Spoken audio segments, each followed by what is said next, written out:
Hello and welcome to another episode with the rise of women's football. I'm here with Diana Matheson. How are you today? I'm great. How are you? Not too bad. Madrid's sunny, bit warmer than Canada at the moment, isn't it? Yeah, it is. It's a bit cooler than I thought it would be in the evenings, but all round warmer than Toronto, and the sun is out and it's lovely. It's not too bad. So we're here to talk about women's football, evidently. A big part of your life, slightly. We're going to start off with you, letting the audience get to know you a bit more. You've obviously played football just as much as you're working in it now. A successful career on the pitch. But we're not going to focus on what it is. You know, you scored a winning goal in the Olympics. Nobody cares about that, do they? Yeah, nah. Slightly. But we're going to focus on you off the pitch. Again, she did score a winning goal in the Olympics, as you do. But when you're scoring goals in the Olympics, at what point do you start thinking what you want to do after? I think women's footballers, I mean, especially of my generation till now, always had a few things on the go on the side while we were playing. I went through university. And then when I was playing, I did a lot on the players' rights side. So I was always involved in trying to build the women's national team, Players Association for Canada, would do some camps, some speaking. So there's a bit of entrepreneurship going on while I was playing. And so I knew I was always sort of interested in the business side of things. As I got closer to the end of my career, I knew it was coming. It wasn't a surprise. I played until I was 37. I was very lucky. The last 5 years, I had a number of injuries towards the end of my career. So it gave me, I think, more space and time while I was still playing to look ahead to see what I wanted to do. I thought about going back to school, and I wasn't really sure when that would be, what that would be. But when I finally did retire, things just lined up really nicely where there was a couple options to go back to school after that. So I think I lucked out kind of the timing of everything, and I had a bit of it wasn't a surprise retirement. I could plan for it a little bit before it happened. You had it kind of mentalized already, the switch between being a player and then getting into, I guess, the working world of business, essentially, which is quite the leap. So what was kind of the first step once you retired? What was that first step into the new world that you're in now? Yeah, well, I knew I wanted to be involved in whatever was going to be built in women's pro football in Canada. Mm-hmm. That was, the only thing missing, and we'd been talking about it for years and years and years in women's soccer in Canada. So I thought, well, something's going to be built eventually, whether it was the NWSL coming to Canada, maybe on the club side, are we going to build a league? I didn't know, but I knew I wanted to be involved because I was newly retired. I'd need a job in Canada, and I wanted to be a part of that. So I went back to school. I wanted to get some more letters behind my name. I've joked so I could be taken seriously by the folks in sport and football. So I went and I did an MBA. I was very lucky. There's a program through the Canadian Olympic Committee that has a scholarship for a few athletes every year. So I could get into what was a program I definitely would not have been able to afford on my own. So I did an MBA for a year and a half, and I also got into one of the UEFA Academy programs. Mm-hmm. UEFA Academy has lots of great educational programs, and I was lucky to get into their UEFA Master for International Players, which was kind of a transition program they'd built, originally for men's footballers, but women are sneaking in there now. We had 5 out of the class of 30, so there's more every year. So for 18 months, I was just a full-time student, and everything I was learning on the business side in the MBA or on the football side through UEFA, I was applying to the Canadian landscape and saying, okay, if we're building a league, does this apply? What will work? Do we need to do this? What are the trends? All the individual projects I had to do in both school programs I was doing on the feasibility of women's pro soccer in Canada. So it was...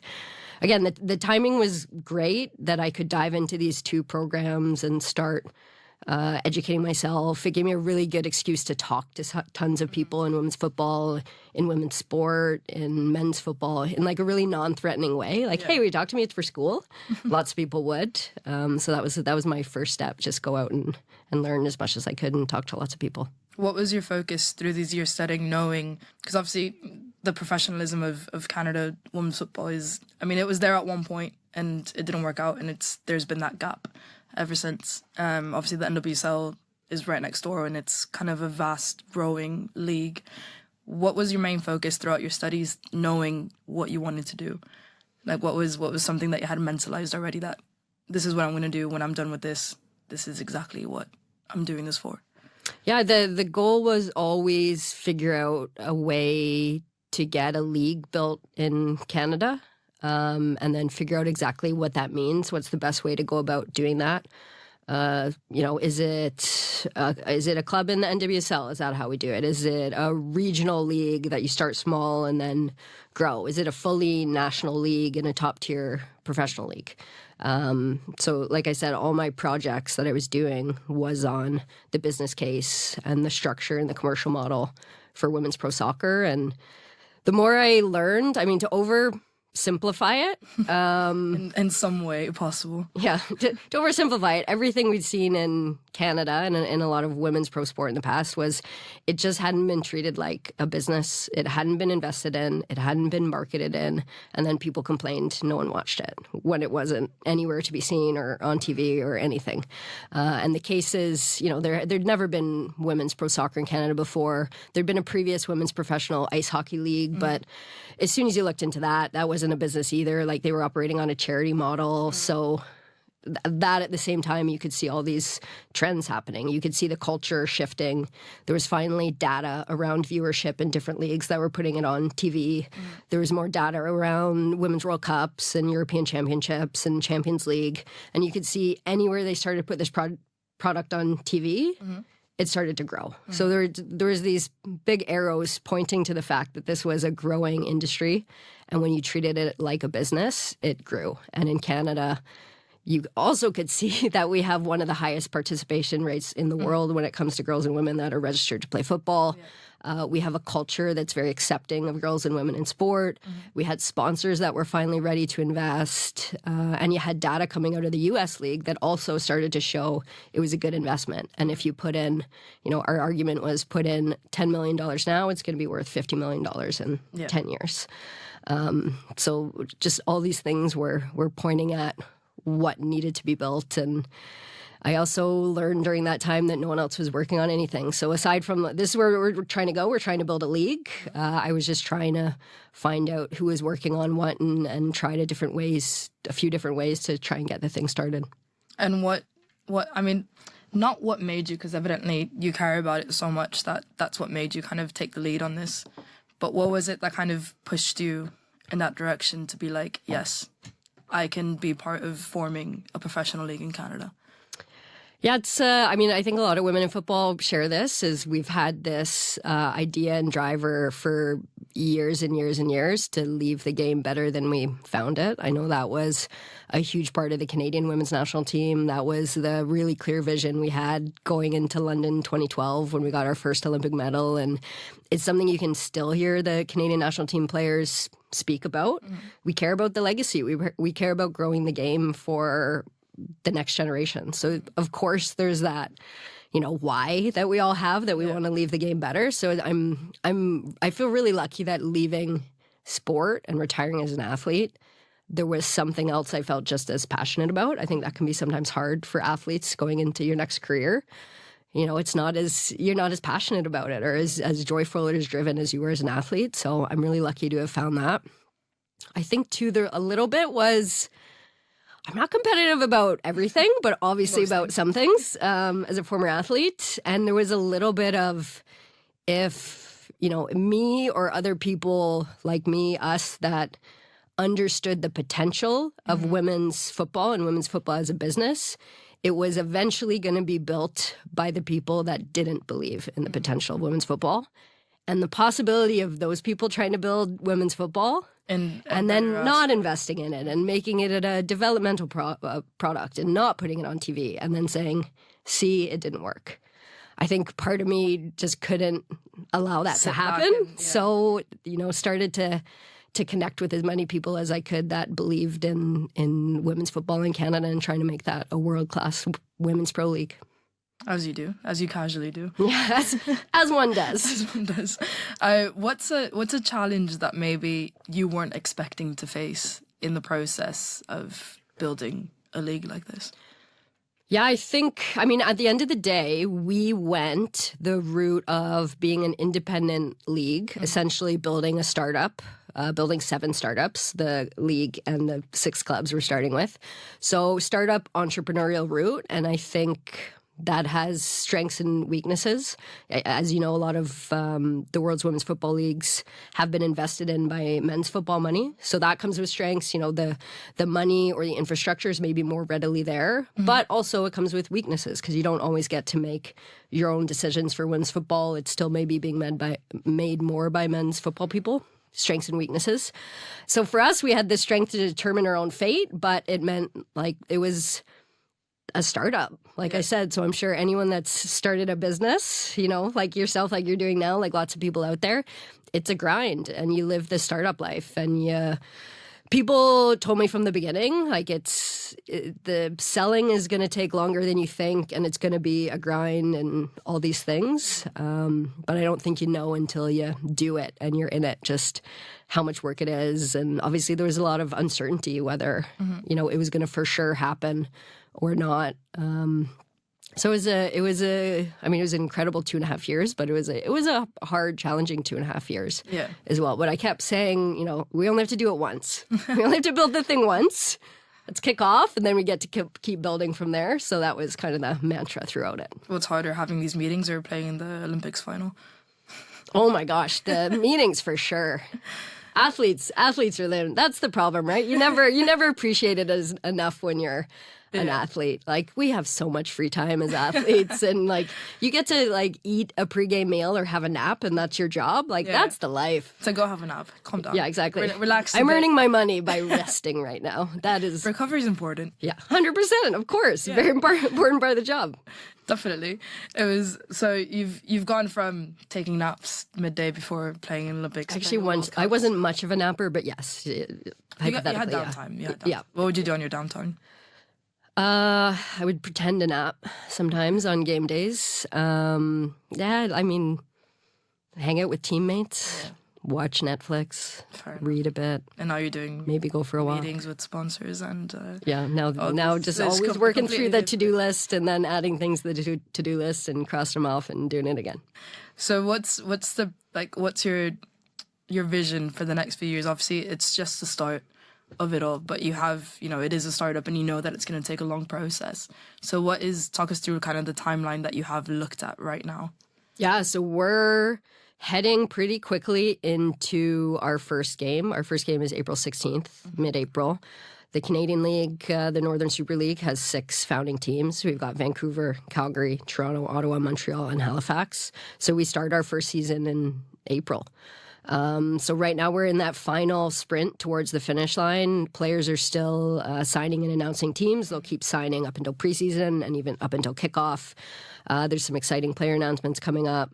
We're still finalizing all the policies that dictate the lead. Like, we're getting everything in place in these last 100 days. And then when we kick off, that's really the benchmark we start at. And we've spent the last, year trying to make sure we can get that benchmark, that bar as high as we can to start. Fully professional league. We've got a 28-day match schedule, so good length of season for a full professional league. $1.6 million salary cap, minimum salary of $50K. That's all Canadian dollars. So we're already up there in kind of the top tier of women's pro leagues internationally, which is where we want to be. We think that's where Canada should be and can be, given our player pool and the talent and all these things. And then we keep building from this year. So we've got a ton of incredible sponsors in Canada that are supporting this thing, and we're going to do everything we can to build our fan base, obviously from scratch in this early year. Grow the attendance, grow the broadcast viewership. Make sure we've got a really good-looking product on the television as well, and then learn and improve and refine and keep building as we grow. We'll look to add 2 more teams in 2027,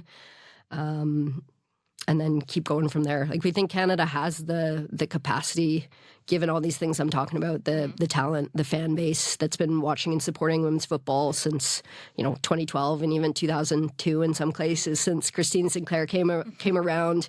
We produced the talent. Yeah, exactly. We've got the numbers, so we've got lots to work with where we think we can be in that top tier of conversation for Women's Pro League, and it'll take time. But that's what we're working on. Yeah, definitely. I think people underestimate how much Canada actually likes football, because obviously the men's national team isn't kind of necessarily competing for a World Cup like Canada women are. The 2015 World Cup in Canada was a successful tournament. The attendances were really great. The football was amazing. How, like, for you to describe to someone that doesn't really understand football, women's football in Canada, for you as a player, for you now as a businesswoman essentially in that world, how would you describe how special that the sport is in Canada? Yeah, it's a great question, because we are unique. We're unique in North America in that football being a bit of a popular sport among the world is a little newer to us in North America. But it's exciting to where we are now, because that means we still have a lot of room to grow in that space. I would say, it wasn't that long ago, MLS came around, different men's pro leagues started in Canada, came and went, and soccer would, it would be a punchline if you were watching The Simpsons, Yeah. and that's what we grew up in. It was a punchline almost. And then that shifted over the last 20 years. In Canada specifically, it has been the women's national team that first put its mark on Canadian soccer. It was Christine Sinclair showing up in 2002 in an under-19 Women's World Cup. They had the championship in Canada. They played in front of 50,000 fans in Edmonton in 2002. That was when I first saw Christine Sinclair play.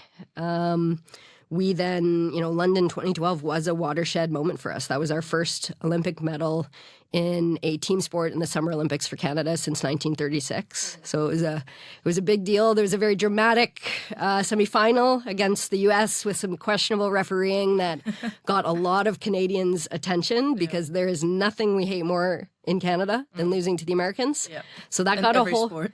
in any sport. So that got the whole country behind us, and suddenly we came home from that Olympics, and people knew who we were after 10 years of playing for the national team. No one knew who we were. So Canadians have been aware of the national team at a really high level. Like, it's almost similar, I think, to England winning the Women's Euros in 2022. Is like, oh, the nation is catching on. Or Australia in the Women's World Cup in 2023. That was our 2012. And then, we've always had really solid attendances for the women's national team, like 20,000 people plus for years and years. The national team won another bronze in 2016 and gold in Tokyo Olympics. So it's one of Canada's favorite teams. Like, at the end of the day, we're a hockey country. We're an ice hockey country. Like, we sell ice hockey pucks in the gift store at Parliament. So that's a fact. But women's soccer is one of our favorite things as well. And now with the men's national team competing as well.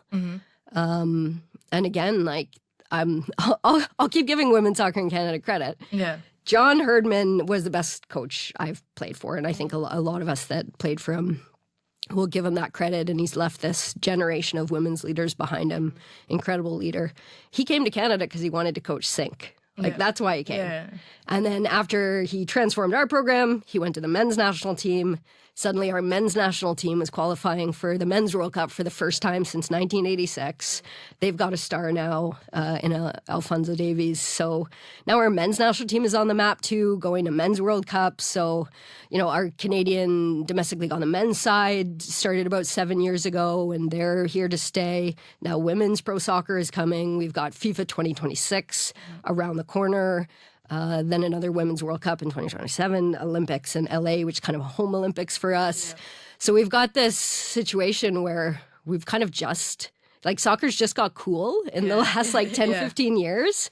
And there's some really exciting growth opportunities that are right around the corner. So I think a lot of us in soccer in Canada feel like we're on a really great trajectory right now. Yeah, I think Canada's quite special because it's always been the woman that's kind of put that step forward to put football, especially, again, when you're looking at countries where football isn't the main sport, something needs to happen to put that sport on the radar on a national scale.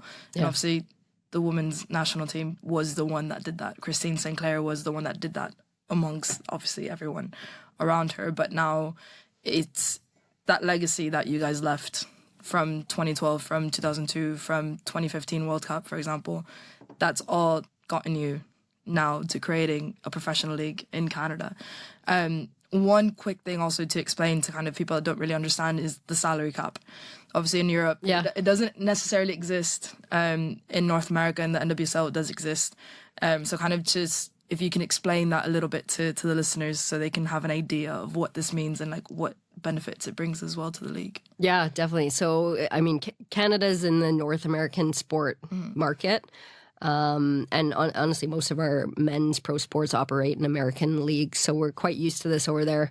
But North American sport is a closed system. It's a closed league. So even in football, there's not promotion relegation. We have a franchise model where we've sold clubs to owners. The owners own those teams. And the owners don't want to lose those teams, so it's the same number of teams that compete every year. And then to make sure the owners and the league are driving competitive balance, we've got a salary cap in place. So the owners can only spend up to a certain amount in salaries, and then we've got another cap around additional benefits as well. And the main thing there is to make sure the leagues... the clubs are competitive and each game matters, and there's not a club or two every year that's not competing with the best, because they're not going anywhere. They're staying in your league and you need them all to be competitive. And it's, everything, there's no good or bad. They're just different. Greatest strength, greatest weakness. But I would say it's been one of the success factors for the U.S. Women's League, the NWSL, that it's a closed league and they have a salary cap and all the games are so competitive. So we're hoping to build that in Canada as well. And what's your relationship like with the NWSL? What's kind of the working? Because obviously you're going to be side by sides, and you're working towards the same things essentially of wanting to grow a successful league on a global scale. Obviously the NWSL has a few years on you, but what's that relationship like with your next door neighbours and kind of growing your league next to theirs that's already a bit more established? Yeah, I would say anyone that works in women's football, I think the secret sauce, I think, in women's sport is that everyone is truly aligned on growing the game. And you'll hear it said often that we all believe a rising tide raises all boats. So I know I reached out when I was in school, when I started this project, I reached out to people like Jessica Berman, commissioner of the NWSL. I reached out from Mariana, the president of the Mexican League. I reached out to Jana Hefford, who is building women's professional ice hockey in North America. I reached out to everyone, and everyone took the call, and everyone said, how can I help? And I would ask them questions, and they would answer. So to answer your question, so positive. I think our league is really looking forward to working closely with the NWSL and the Liga MX Femenil in Mexico to grow the region. And it's a super exciting time because now we're, CONCACAF started their W Champions Cup, which means our own Champions League format on the women's side is coming to North America. We see that as a huge opportunity for growth. That's some of the world's women's soccer powers are in CONCACAF, and we see that as a really exciting competition. So there's a lot of alignment in the region, and I would say we're just at the beginning of what we can all build together. It's just the start of it all, essentially, isn't it? Yeah. And obviously, we're talking about the profits of a league. How has that been, kind of making a league profitable, with making, obviously, with the profits, with everything you have, you get to have more resources, more players, more clubs, as you said, as a startup. How has that been kind of managing? We need to have a minimum, salary cap, and we need to have X amount of clubs and kind of make that profitable. How has that kind of idea been processed? Yeah, I mean, the reality is it won't be profitable for years, and you don't maximize the growth if it is profitable, because you want to invest, and we're going to be in an investment phase, for 3, 5, maybe more years, because that's the way we grow the thing. And the owners and investors we have in the league get that. They know you have to invest for it to be successful. And that's part of the reasons why women's pro sport really didn't grow for a while, is because owners weren't willing to invest. They said, "Oh, we're gonna lose money," and they wouldn't spend. Whereas men's football clubs, on average, year over year, lose money because it's an investment, and it's really the growing valuation of the club asset itself that's growing. That's the investment. So we'll be investing for a few years, but the money comes from our owners investing. And then, of course, the main revenue for us is sponsors. Sponsors are hugely important as a revenue driver in women's football. It's a huge area for growth, and we're at a time now where sponsors are investing because they see what a a different and cool product this is. I think women's football has a lot of positive attributes around its style of play, its authenticity of its players, how much our players engage and interact, post-game or on social media, our fan base and who's making up the fan base, how do they behave, the community feel about it. It's different, and it's pretty cool, and it's also valuable to sponsors who are trying to reach a different fan base or a more diverse fan base. So sponsors are huge to us. And then, of course, building our fan base and selling tickets and all game day ops are hugely important too. And then at the end of the day, the real growth of our league, too, will come down to building up our media rights. And again, it's going back to the same thing, building the fan base, getting eyeballs on TV, and growing that to monetize it in the future. But to get this thing started and to invest, it was the owners and the corporate sponsors who believe in what we're doing and believe in the growth of women's football in Canada. What kind of sponsorships do you have in the league right now in the startup? What were those sponsors that said, yes, this is something that I want to be part of and I see a future in this? Yeah, if we had done this probably only a few weeks from now, I think we've got maybe 4 to 6 new sponsor announcements coming out. So I can't say all their names, unfortunately, yet.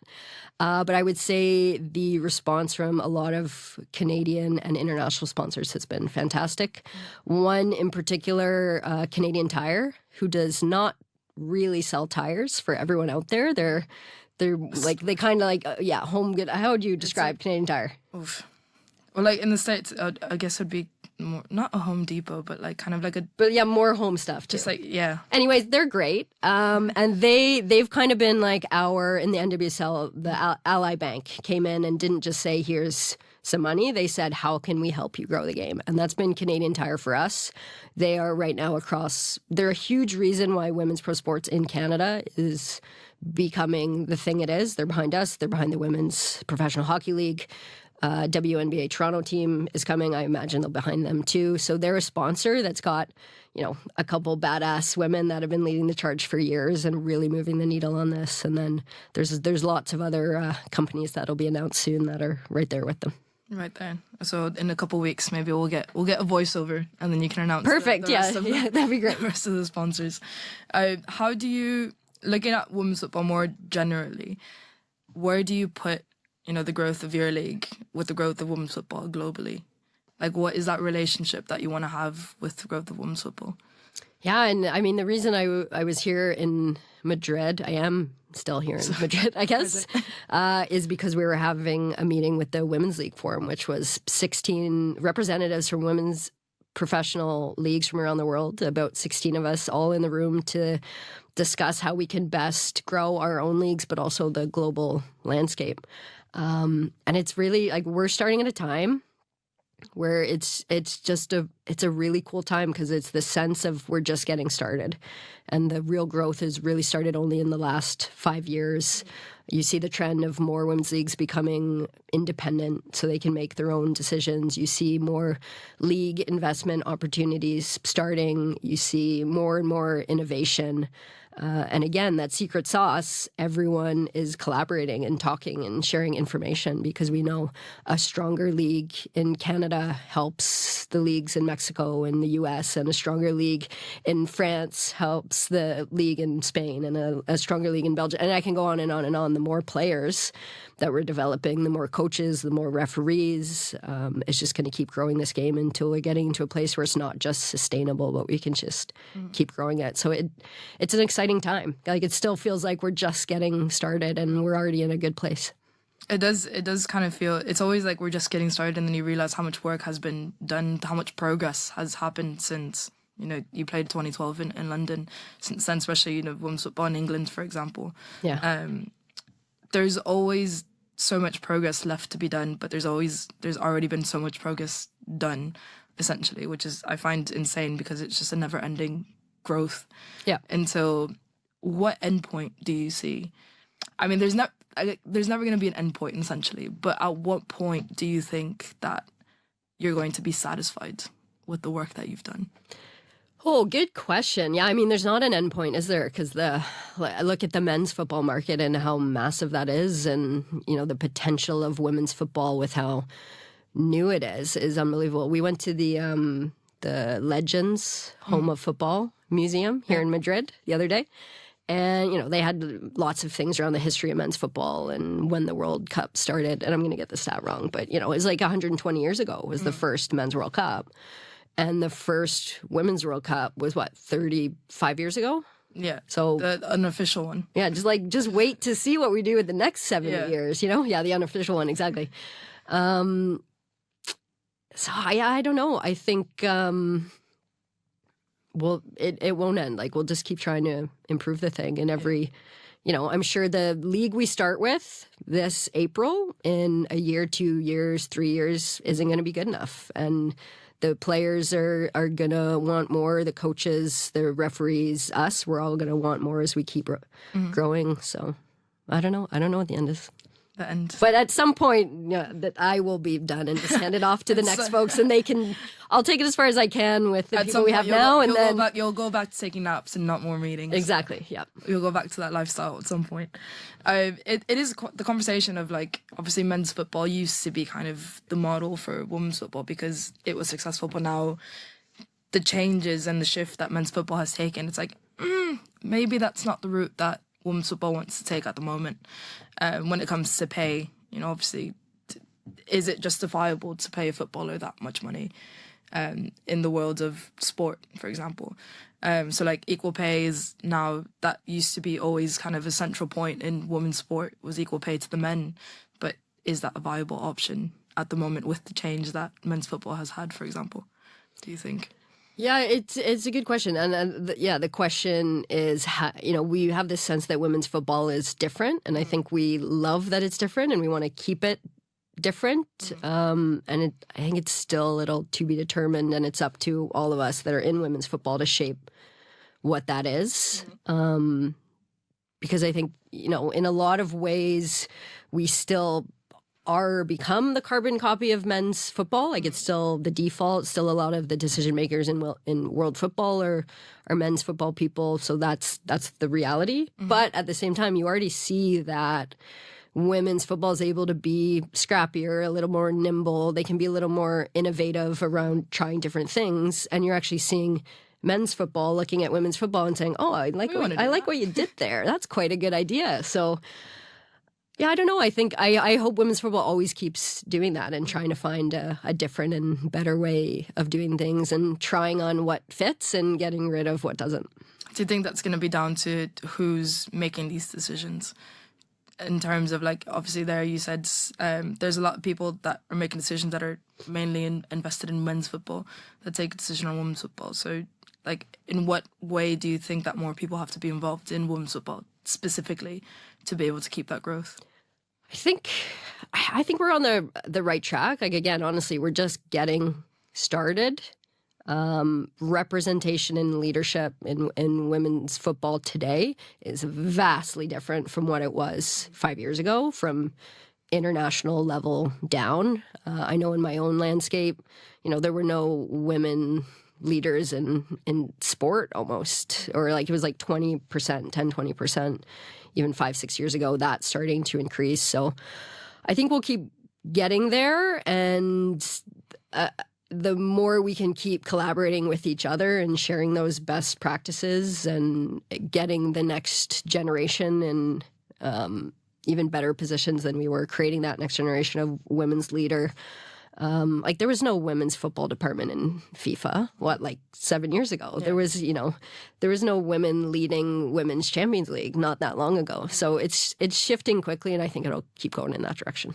And lastly, for you, what's the most important thing that you want to see change with the impact of the Canadian League, with the impact of, you know, people working in women's football? What's kind of the main thing that you want to see happen on a global scale, but more importantly in North America and in Canada? Oh gosh, I mean, in Canada, the main thing was have a league. Wait. Well, so you succeeded in that. Yeah, that's the main one. And just give Canadian women the option to work at home and play at home. So players could decide if they wanted not to leave the country or to come back to the country as a player, to work as a coach or a referee or a woman in business or a woman in sport media, and have the opportunity to work and build a life at home in Canada. Because that's what we haven't had for the last 20 years for women's football in Canada. And we're pretty good at women's football. Yeah. And we produce great players. And more than that, like these incredible women leaders in business. Like look at Karina LeBlanc, or like Melissa Tancredi, former player, is a doctor of chiropractic. She owns multiple clinics across Canada. Carmelina Moscato and Rian Wilkinson coaches. Kaylin Kyle doing media and men's football. Robin Gale is a performance coach for the men's national team in Qatar and now with Toronto FC. Like there's this incredible generation of women's footballers that work in the space, and we just didn't have the option of working in Canada. And that's what we wanted to change so that we can start to build more at home and then grow even bigger from there. And what impact do you want to see in women's football generally? Oh, that's a good question. I don't know. What do you want to see in women's football? I'll throw that one back at you. Oh, that's a interview. That's The interviewer. That's a good trick. I was like, I'm not used to this. No, I think it's actually quite interesting to have more leagues, but to raise the standard to a level where everyone can compete. And it's not just the same teams competing over and over again. I think that's kind of, for me, that's especially from a media perspective. Like, you don't want to be covering the same teams over and over again in terms of success, when you know that there's other teams. I mean, it's the same like in women's business, for example. I was having this conversation today.